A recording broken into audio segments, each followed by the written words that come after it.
ఈ నెల 18న నిర్వహించే బీసీ బంద్కు కాంగ్రెస్ పార్టీ పూర్తిగా మద్దతిస్తుందని ప్రజామిత్ర ప్రోగ్రెసివ్ డెమోక్రటిక్ ఫ్రంట్ ప్రముఖ న్యాయవాది కొరివి వేణుగోపాల్ అన్నారు. మీడియా సమావేశంలో ఆయన మాట్లాడుతూ ఎన్నికల ముందు కామారెడ్డి సభలో పీసీసీ అధ్యక్షుడు ప్రస్తుత సీఎం రేవంత్ రెడ్డి, రాహుల్ గాంధీ సమక్షంలో బీసీలకు 42% రిజర్వేషన్లు ఇస్తామని ప్రకటించి కాంగ్రెస్ పార్టీ అధికారంలోకి వచ్చిన తర్వాత మాట మార్చిందన్నారు.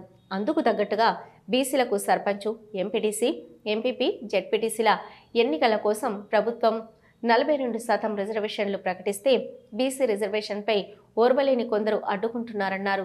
బీసీలకు 42% రిజర్వేషన్లు వ్యతిరేకంగా పరోక్షంగా అడ్డుకుంటున్నారు. ఈ కార్యక్రమంలో పలువురు పాల్గొన్నారు. అక్టోబర్ 18 తారీఖు నాడు బీసీ సంఘాలు ఇచ్చినటువంటి పిలుపు తెలంగాణ బంద్కు ప్రజామిత్ర ప్రోగ్రెసివ్ డెమోక్రటిక్ ఫ్రంట్ మద్దతు ప్రకటిస్తూ ఉన్నది. అయితే బీసీలకు గతంలో స్థానిక సంస్థల లోపల 22-23% రిజర్వేషన్స్ గత పంచాయతీరాజ్ యాక్టు 2018 ప్రకారంగా ఉన్నాయి. అయితే రీసెంట్గా తెలంగాణ ప్రభుత్వము అసెంబ్లీలో బిల్లు పాస్ చేసి అట్టి రిజర్వేషన్లను 22% నుంచి 42% పెంచి ఆ బిల్లు ఆమోదం కోసము తెలంగాణ రాష్ట్ర గవర్నర్ గారికి పంపించడం జరిగింది. తెలంగాణ రాష్ట్ర గవర్నర్ గారు ఆ బిల్లును ప్రెసిడెంట్ ఆఫ్ ఇండియా గారికి పంపించడం జరిగింది. అది అక్కడ పెండింగ్లో ఉన్నది.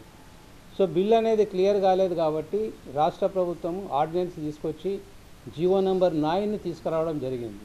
సో ఈ జీవో నెంబర్ 9ను ఛాలెంజ్ చేసారు కొద్దిమంది. ఏంటంటే అది ఎందుకంటే 1992లో ఇందిరా సాని కేసు సుప్రీంకోర్టులో అక్కడ ఏంటంటే రిజర్వేషన్ వ్యవస్థ అనేటువంటిది 50% దాటకూడదు అని ఒక క్యాప్ అనేటువంటిది పెట్టడం జరిగింది. సో ఇప్పుడు ఇది 67% రిజర్వేషన్స్ పోతుంది కాబట్టి అది సుప్రీంకోర్టు జడ్జిమెంట్ ఉంది కాబట్టి దాన్ని ఛాలెంజ్ చేస్తూ తెలంగాణ హైకోర్టులో రిట్ పిటిషన్ ఫైల్ చేస్తే దాన్ని స్టే చేయడం జరిగింది.